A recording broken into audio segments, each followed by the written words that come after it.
very passionate about raising awareness about the inhumane treatment of horses.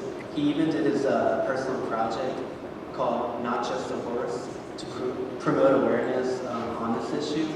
So please welcome Brandon Kaiser.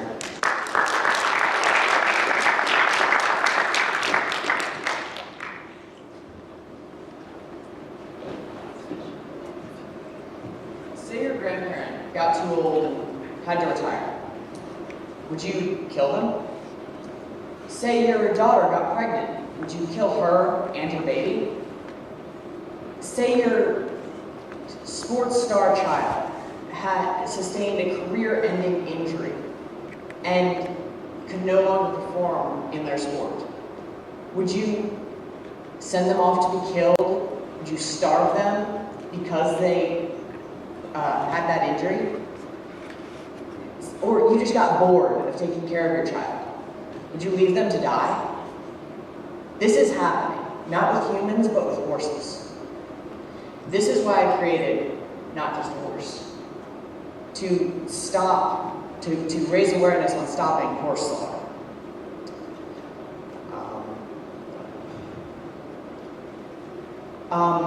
And yes, awareness on horse slaughter. And each year more than 100,000 American working, racing, and children's ponies are killed. And it is from inhumane slaughter. This really needs to stop, and that's what I'm speaking about. I'm going to focus my presentation on horse slaughter, but if you would like to read about the history of horses helping countries and about how they are still relevant today, you can read my brochure in the lobby. I would like to warn you that I am focusing this on horse slaughter, so I'm going to be showing pictures of horse slaughter, and that is going to be quite gruesome. And so I would like to tell you guys, so if you guys have any problems with seeing blood or the abuse of animals, you can step out of the auditorium now. As I said, you can read my brochure out in the lobby while you're out there. So just tell you. This is actually a rescue horse, Liberty, a horse rescued by Circle A from Camelot, has become a prize-winning barrel racing horse after less than a year. Although her rider has moved on to more professional horses, Liberty is still being ridden in competition today. This is another of Circle A's rescues. Her name is Charlie, and when she got to the farm, she was very thin and undernourished, as seen from the picture. Now she is living a lot better, she's looking better, and she's not really thin anymore. I know I've just been giving you the one side of the result, but here's your picture for proof. This is Duke on his first day here.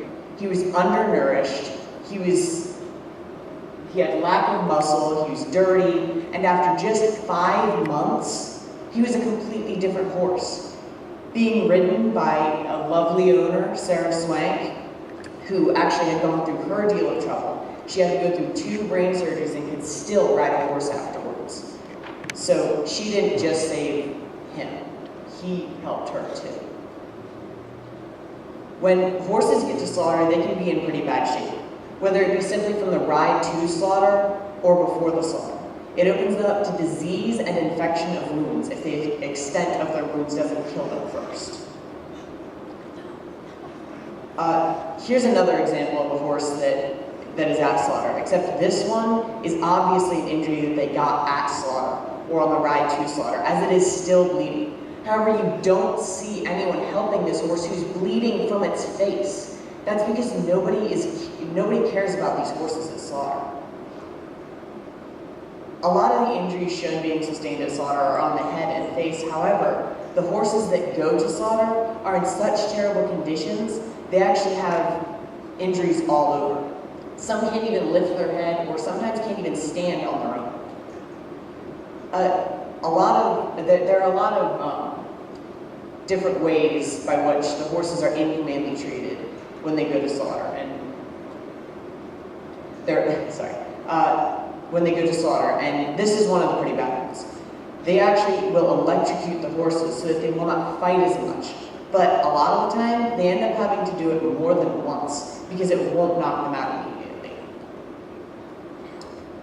Then a majority of the horses are killed inhumanely and in torturous ways. This one shown in this picture is actually stabbing. They stab the horses, but they can also shoot the horses to kill them, which would be insanely painful for the few seconds they actually feel it. And as shown in many cases of humans, sometimes a bullet won't kill you immediately. They get hung up by their back legs, and their head is dragging on the ground. And I'm sure we've all hung upside down on the playground in elementary school, but you know, it gets uncomfortable after a while. You get headaches, you start to feel nauseous, it's just really uncomfortable. And it especially wouldn't be comfortable if you had a rope around your legs and your head was on the ground. They're cut open from their neck straight down their torso before they're used for meat. And as you can see, this is not done in a clean manner. They have no gloves on. They're just on the floor. And this is going to be used for meat. They're not doing anything to make sure the meat isn't tainted.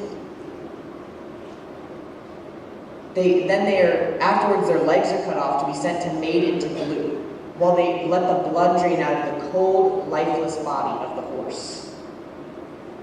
The useless remains of the horses that die on the trucks, the useless remains and the horses that just die on the trucks on the way to slaughter are just picked up and thrown away. And there are piles of useless parts just stacked up outside the slaughterhouse that are never used for anything except a stockpile for maggots and vultures to chew on. And would you buy this? After knowing what they go through, would you buy this meat made from inhumane slaughter and keep the people slaughtering these horses in a job? This is why I created Not Just a Horse. This is what Not Just a Horse and Circle A Home for Horses are working towards. We don't want to see this happen anymore. In 2013, there were more than 160,000 horses sent to slaughter. And according to the USDA, sadly, 92.3 of those horses that became victims of this merciless and terrible thing were young, and they could live out a wonderful, productive life if they were given the chance. But you can help us. In the lobby afterwards, I will be selling bracelets for $2 and necklaces for $5, which I've actually been selling. I have them in stores in Virginia Beach, and they've been selling fairly well. This is actually Congress has a SAFE Act, which will ban domestic horse slaughter in the United States and stop the horses being sent to other countries to be slaughtered. There are American horses. We need to protect them from this slaughter. They've stood by our side throughout history. We owe it to them. There's actually a website which this QR code will take you to, in which you can send a preset letter or edit the preset letter to send it to the congressman to vote yes on the SAFE legislation.